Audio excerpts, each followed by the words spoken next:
So hello everyone, ये video हमारा class 4 के लिए है। सब्जेक्ट है अपना मोरल साइंस।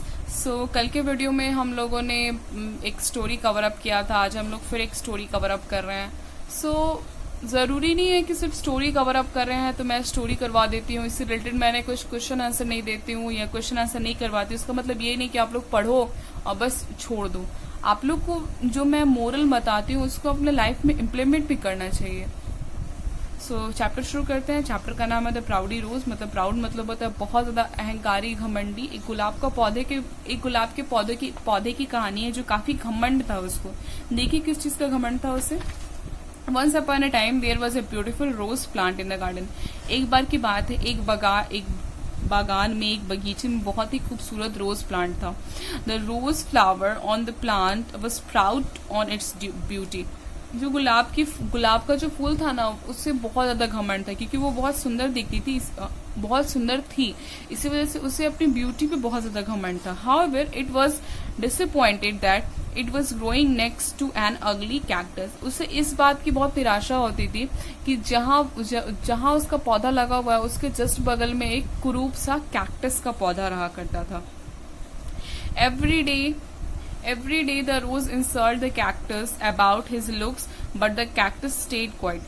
हर दिन उस रोज प्लांट का बस एक ही काम था कि उस कैक्टस को बेइज्जत करना, उससे बहुत बुरी भली बातें कहना, क्योंकि वो अगली दिखता था। लेकिन इतना सुनने के बाद भी कैक्टस उसे कुछ नहीं कहता था। All the other plants in the garden tried to stop the rose from bullying the cactus, but the rose was too sword. देखिए कह रहा है क्या कि जो और सारे पौधे थे और सारे जो प्लांट्स थे वो लोग बहुत रोकते थे रोज को, बहुत ज्यादा रोज प्लांट को रोकते थे कि मिस इस तरह के बात उससे नहीं करने के लिए, इस तरह के चिढ़ाने के लिए नहीं उस कैक्टस को। लेकिन वो नहीं सुना करती थी। तो मैंने बताया कि मीन्स वो रोज इतनी ज्यादा अहंकारी थी कि वो हमेशा उस कैक्टस को बुरा भला कहते रहती थी। उस बगीचे में बहुत सारे प्लांट थे ऐसे जो उसे मना करते थे कि ऐसी बातें मत कहा करो, लेकिन वो नहीं सुनती थी। But the rose was too state. लेकिन वो जो रोज थी ना, वो ऐसी प्रवृत्ति की थी ना। स्वेट मतलब होता है ना किसी और लोगों को अपनी बात मनवा देना, मीन्स किसी को बहुत ज्यादा इन्फ्लुएंस कर देना। By its own beauty and listen to everyone. वो इतनी खूबसूरत थी, इसकी वजह से वो ना औरों को प्रभावित कर देती थी और सब उसकी बात मान जाते थे। एक बार की बात है, on summer a well in the garden dried up and there was no water for the plants. एक बार की गर्मी की बात है, गार्डन में कुआं हुआ करता था, कुआं सूख चुका था और कहीं कोई पानी था ही नहीं किसी जगह पे कि पौधों को मिल सके। The rose slowly begin to wilt. और धीरे धीरे वो जो गुलाब का पौधा था ना, वो सिकुड़ने लगा था। The rose saw a sparrow dip its beak into the cactus for some water. फिर तभी उसने देखा कि एक स्पैरो है, स्पैरो मतलब होता है गौरैया, वो आती है और वो अपनी चोंच मारकर कैक्टस से पानी पी के चली जाती है। तो the rose then felt ashamed for having made fun of the cactus all the time.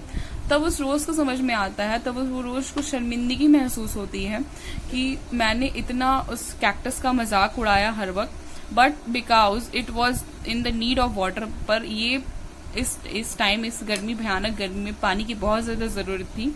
It went ask the cactus if it could have some water. तब वो रोज प्लांट कैक्टस प्लांट के पास जाती है और बोलती है, क्या तुम्हारे पास पानी है? The kind cactus agreed. और काइंड जो कैक्टस था, जो पहले भी मैंने बताया कि वो कभी कुछ नहीं बोला करता था, वो इस बात से एग्री हो जाता है और वो रोज प्लांट को पानी देता है। And they both got together summer as a friend. और वो हमेशा के लिए एक अच्छे दोस्त बन गए।